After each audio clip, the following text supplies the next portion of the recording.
All right, hello, and welcome to my presentation called The Visions of Daniel, A Dwindling Timeline.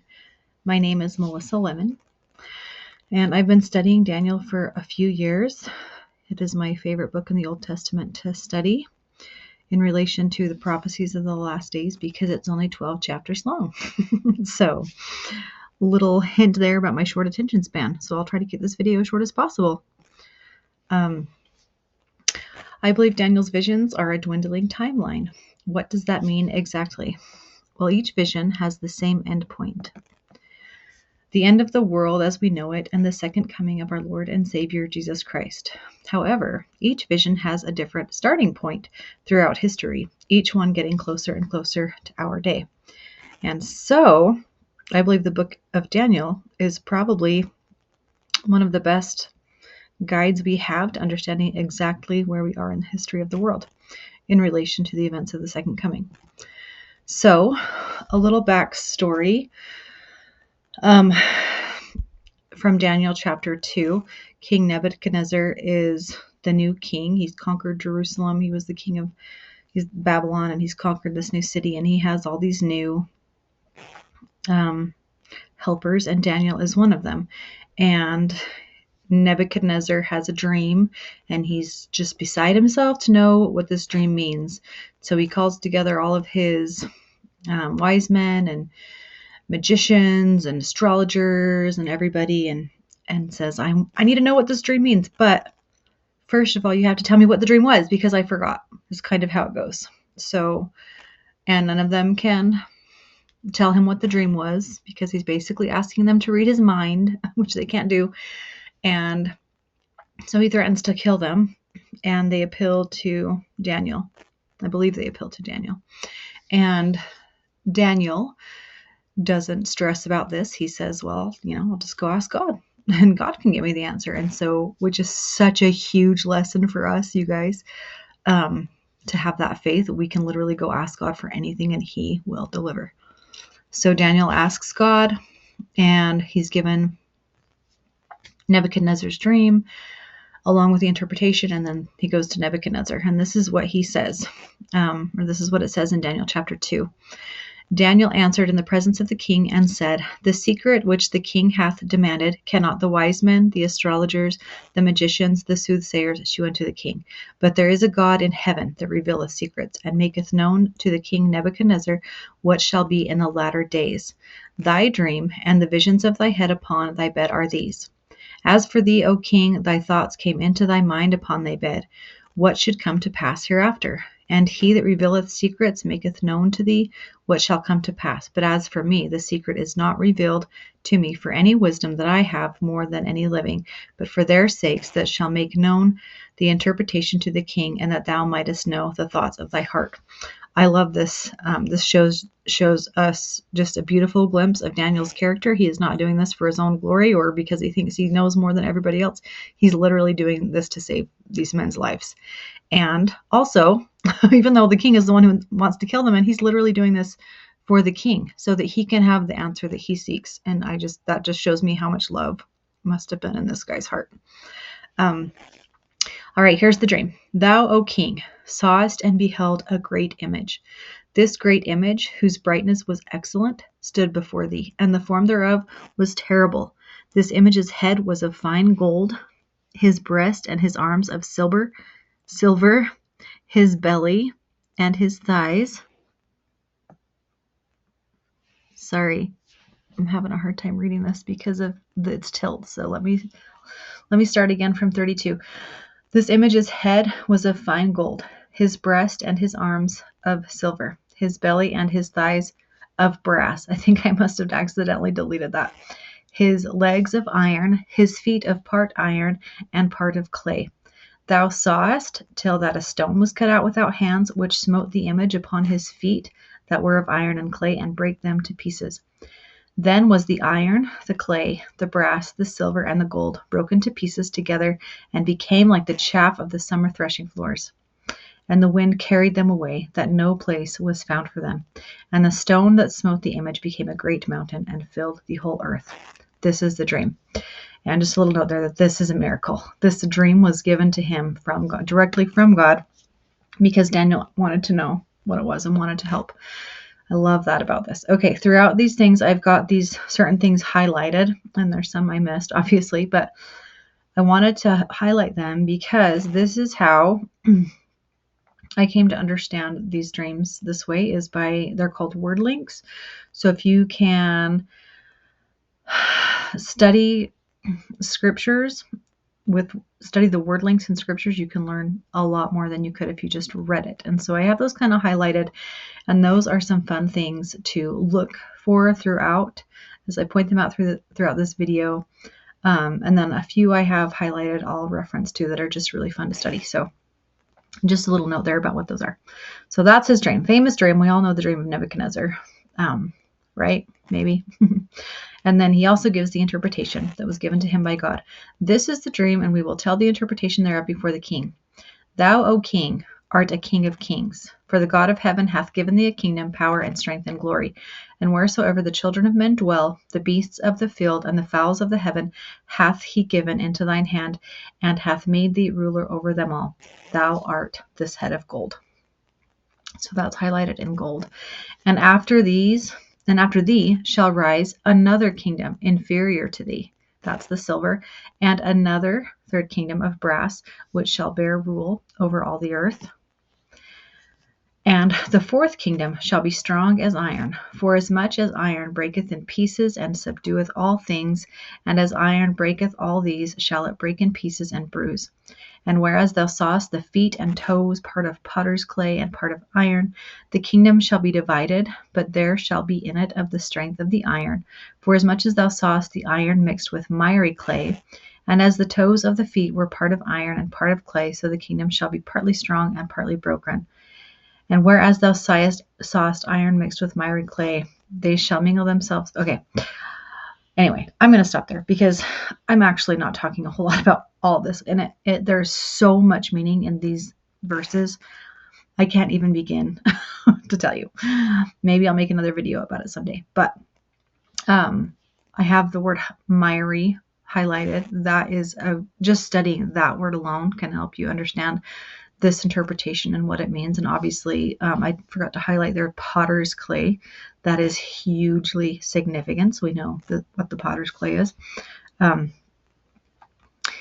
I'm not going to go into that. Basically, he gives me the interpretation. And in the days of these kings shall the God of heaven set up a kingdom which shall never be destroyed. And the kingdom shall not be left to other people, but it shall break in pieces and consume all these kingdoms, and it shall stand forever. So, anyway, clearly that we're talking about the second coming. Okay, so what? This dream sets the stage for the rest of Daniel, and I highly encourage you to study it by itself. There are some amazing insights to be gained as the specific words and symbols are studied. You may be tempted to think, but wait, didn't God already give the interpretation? That's the thing. There's never just one meaning with God, ever. There is depth to his word. Layers, milk, meat, and mysteries. That is the pattern for God's word. After Nebuchadnezzar's tragic end, Daniel continued to learn more through dreams. The point of this video is to show how the visions and dreams in Daniel are a dwindling timeline. And so that's why I'm not going into a lot of detail. So we're going to go to Daniel's next dream. So again, Nebuchadnezzar's dream begins with Nebuchadnezzar himself and ends with a description of the second coming, where that is symbolic of the second coming. So let's go to Daniel's next dream. So Daniel, this is in Daniel 7. Daniel spake and said, I saw in my vision by night, and behold, the four winds of the heaven strove upon the great sea, and four great beasts came up from the sea, diverse one from another. The first was like a lion, and had eagle's wings. I beheld till the wings thereof were plucked, and it was lifted up from the earth, and made stand upon the feet as a man, and a man's heart was given to it. And behold, another beast, a second, like unto a bear, and it raised up itself on one side, and it had 3 ribs in the mouth of it between the teeth of it. And they said thus unto it, Arise, devour much flesh. After this I beheld, and lo, another, like a leopard, which had upon the back of it 4 wings of a fowl. The beast had also 4 heads, and dominion was given to it. After this I saw in the night visions, and behold, a 4th beast, dreadful and terrible and strong exceedingly, and it had great iron teeth. It devoured and brake in pieces and stamped the residue with the feet of it, and it was diverse from all the beasts that were before it, and it had 10 horns. I considered the horns, and beheld there came up among them another little horn, before whom there were 3 of the first horns plucked up by the roots, and behold, in this horn were the eyes like the eyes of man, and a mouth speaking great things. Again, there's some key words highlighted in there that can provide a lot of insight if you study them individually. So, and the ending of the dream. I beheld till the thrones were cast down, and the Ancient of Days did sit, whose garment was white as snow, and the hair of his head like the pure wool. His throne was like the fiery flame, and his wheels as burning fire. A fiery stream issued and came forth from before him. Thousands ministered unto him, and 10,000 times 10,000 stood before him. The judgment was set, and the books were opened. Okay, so here we have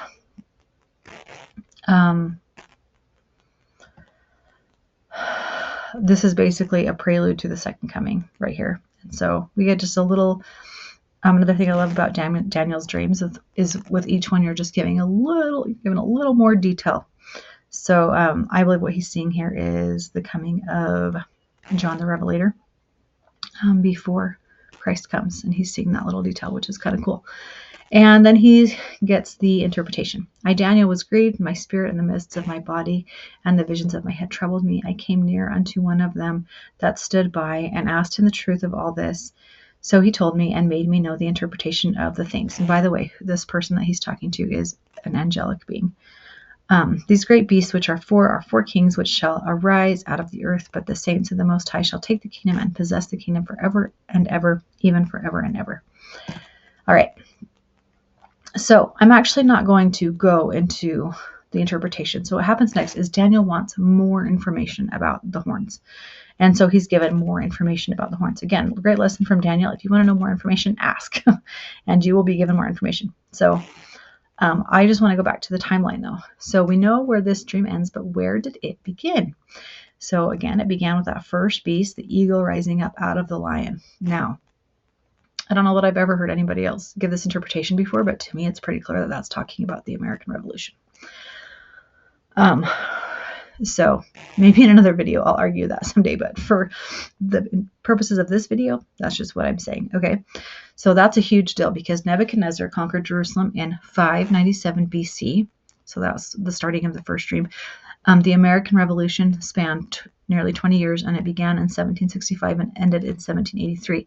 So that is a huge jump. So the first dream starts 597 BC, and the second dream begins 1765 AD or 1783 AD. We could argue that's when it started, as when the ending of that war. But that is a huge jump. So to see how close we just got, how much closer we just got to the second coming in Daniel's second dream, I love that. So let's find out where the starting point is of Daniel's next vision. Okay. From Daniel 8, in the 3rd year of the reign of King Belshazzar. Okay, I'm going to pause here and just talk about this king, because wait, wasn't Nebuchadnezzar the king? He was, but then he was conquered, and then he was conquered, and then he was conquered. And so Daniel lives through this succession of 4 kings in his lifetime in this book of Daniel, which I think is amazing that Daniel's very life is given as a type of the things that are coming. So, okay, again, so now Belshazzar is the king. A vision appeared unto Daniel after that which appeared unto me at the first. And I saw a vision, and it came to pass when I saw that I was at Shushan in the palace, which is one of the province of Elam. And I saw in a vision, and I was by the river Ulai. Okay, so all he's saying here is I was actually asleep in the palace, but in my dream, in my vision, I was by the river. Okay. Then I lifted up mine eyes and saw, and behold, there stood before the river a ram, which had 2 horns, and the 2 horns were high, but one was higher than the other, and the higher came up last. I saw the ram pushing westward and northward and southward, so that no beasts might stand before him. Neither was there any that could deliver out of his hand, but he did according to his will and became great. Okay. I don't know if you've noticed in Daniel's dreams, but the horns are often representing leaders of nations or powers. And so there's kind of a cool story with this dream for me. I was really studying Daniel, and I really wanted to know what it meant. And that's when I came to the understanding that the eagle coming out of the lion was the American Revolution. And when I read Daniel chapter 8, I had this like understanding open up to me of what it meant. And I was given kind of that visionary experience, just a glimpse, and it was really cool. And so I believe this is talking about the First and Second World War. And so there's this ram has two horns, and the first one is one was higher than the other, and the higher one came up last.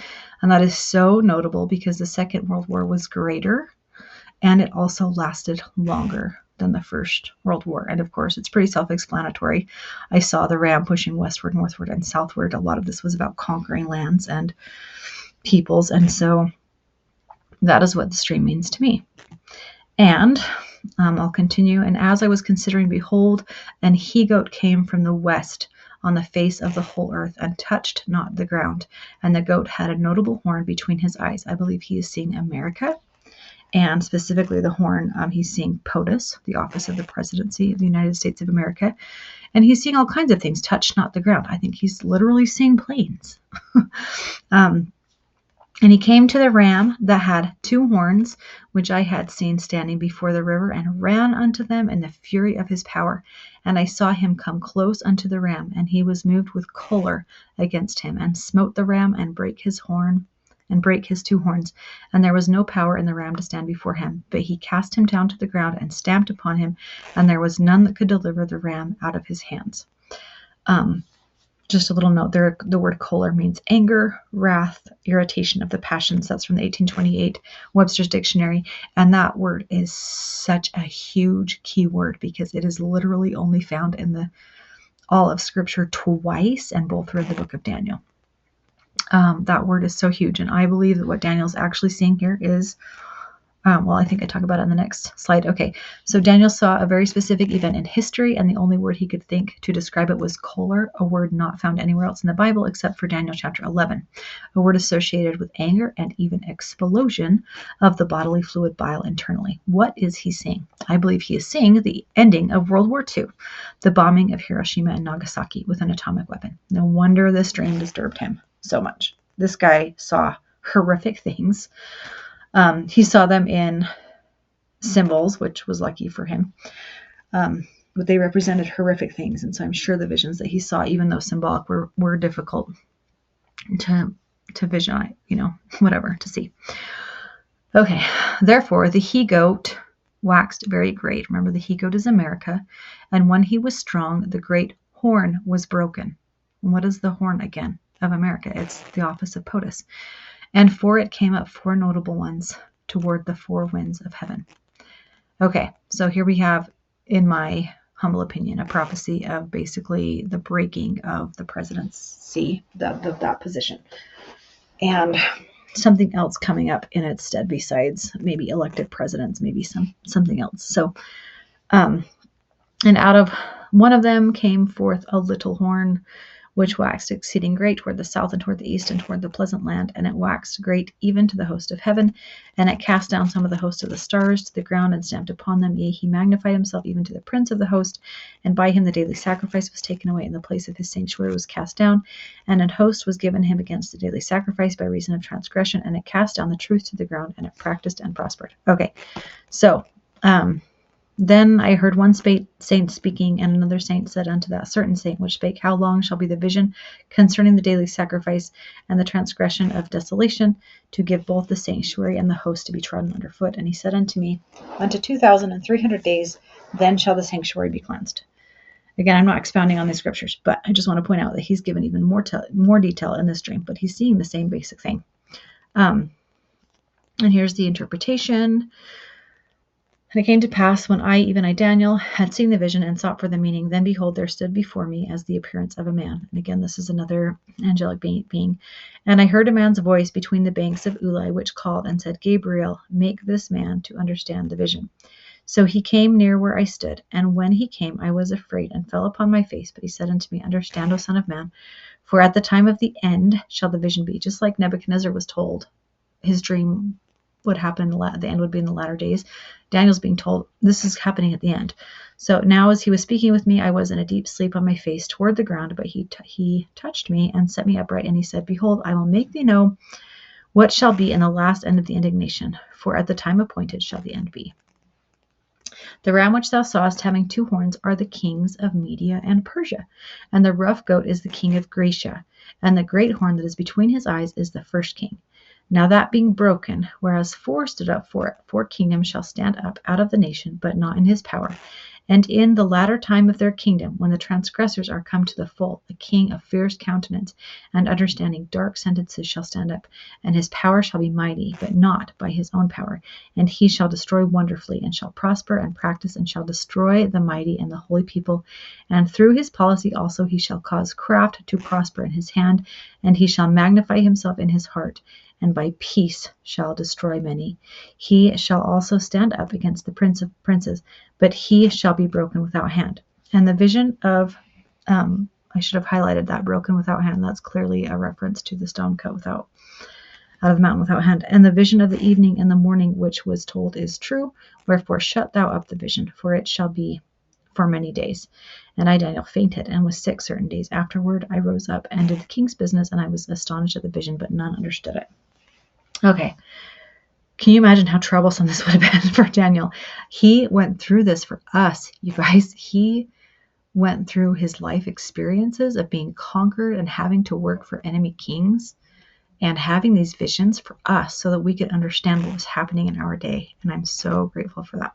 Okay, so back to the timeline. Again, we know where this dream ends, the second coming and reign of Jesus Christ. And we know now where it begins. World Wars I and II. That is another big leap in the timeline. So to recap, Nebuchadnezzar's time was 597 BC. The American Revolution ended in 1783. And World War II ended in 1945. So we have, again, another huge jump here. Getting closer and closer to us. Can you guys feel the heat of that? How close that is?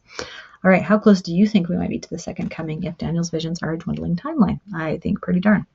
So a quick word about Ezra's eagle here. I believe the vision of Ezra's eagle, as found in 2nd Esdras, chapters 11 through 12 of the Apocrypha, could be plugged right in next into this dwindling timeline, but I'm only focusing on Daniel's visions today. So I encourage you to do your own research. If you'd like to know more about it, I will say Ezra's eagle prophecy begins, I believe, in 1929, and we are toward the end of that prophecy. Just so you know. Okay, here's an important side note. Daniel chapters 9 and 10 are also worth reading, though they don't give us any more of the timeline. It is very important to note, however, that chapter 10 gives an added insight. Kings of Media, Persia, and Gracia are mentioned throughout these visions, and throughout Daniel, and just so you know, the last vision, it might be tempted to debate. Like he gave the interpretation. It was the king of Media and Persia. It's not World Wars I and II, Melissa, silly. But I hope to show you that it still could be. So chapter 10 reads, And behold, this is Daniel talking, and behold, an hand touched me, which set me upon my knees and upon the palms of my hands. And this is another angelic being, probably the same one actually. And he said unto me, O Daniel, a man greatly beloved, understand the words that I speak unto thee, and stand upright, for unto thee I am now sent. And when he had spoken this word unto me, I stood trembling. Then said he unto me, Fear not, Daniel, for from the first day that thou didst set thine heart to understand, and to chasten thyself before thy God, thy words were heard, and I am come for thy words. What the angel is saying is, we heard you the first time you prayed to us. We heard you from the very beginning, and I am here because you prayed. But the prince of the kingdom of Persia withstood me 21 days. But lo, Michael, one of the chief princes, came to help me, and I remained there with the kings of Persia. Then said he, Knowest thou wherefore I come unto thee? And now I will return to fight with the prince of Persia. And when I am gone forth, lo, the prince of Gracia shall come. So, guys, this is an angel. It took him 3 weeks to get to Daniel because he was stopped by the prince of the kingdom of Persia, and he had to fight through this dude. I just wanted to bring this up. He is talking about spiritual beings, probably literal like minions of Satan, guys. This is who he's talking about. And so, of course, the same spiritual kings could be enacting in Nebuchadnezzar's day that are still acting today, with our kings of nations here on the earth today. And so I just wanted to bring that up because I think that is so key. These are not physical kings and princes that this angel is talking about. He is talking about spiritual kings and princes of the dark variety. So, and I just want to give credit to that idea. I need to give credit for a couple of things, actually. But that idea I got from a book by Derek Prince called Pulling Down Strongholds. That opened my eyes to that. I was like, whoa, he's so right. That's so cool. And then Ezra's Eagle vision starting in 1929. I got that from Michael B. Rush. And anyway, just wanted to give credit there where it was due. Okay, now the last vision. Daniel chapter 11. I call this the mess. Okay, I believe the vision of Daniel 11 is a conglomeration of so many different things that it's difficult to discern its full meaning. So I do recommend reading Daniel 11 by Michael B. Rush. I think this gives an interesting interpretation that is worth the read, especially some of the historical aspects that I just didn't know about. Like, he talks a lot about Cleopatra and some historical things, and I just had no idea. So, and it's really good. Okay, and then I want you to note some key words from the timeline. Four winds and plucked and kohler, those are all found in chapter 11. So this leads me to believe that this chapter 11 may be a bit of a summary of Daniel's previous dreams, at least in part. And note also the references to spiritual kings as previously mentioned. So we have a specific history, according to Michael B. Rush, and I do think he is given more specific details in this one, like in the other ones that kind of build on each other. And then a summary of Daniel's previous dreams and a view of the spiritual realm. It's honestly a bit much for me. I believe this chapter is also talking about things currently happening in secret today, and so it's impossible to understand the true meaning without asking God, because it's happening in secret, so how can we know about it unless we ask God? Remember, he reveals secrets, guys. So key. Okay, I'm personally still working on what this chapter means in its fullness, but I think once I realized it was a conglomeration, I was like, oh, it's supposed to be messy. Okay, it makes sense that it's messy. So back to the timeline. So where are we exactly? Well, no one knows for sure, but when prophecies are studied carefully, we can get a general idea. So I might put it like this. We are at the door or the gate or on the verge or whatever you want to call it. The second coming is closer than most people are aware. Study for yourself and let your friends and family know what you learn. And I recommend the following. Just be watchful, study, and prepare. Daniel is such a great inspiration to me because of his closeness to God, and just like, well, I'll just go ask him. Like, what's the big deal? I'll go ask him.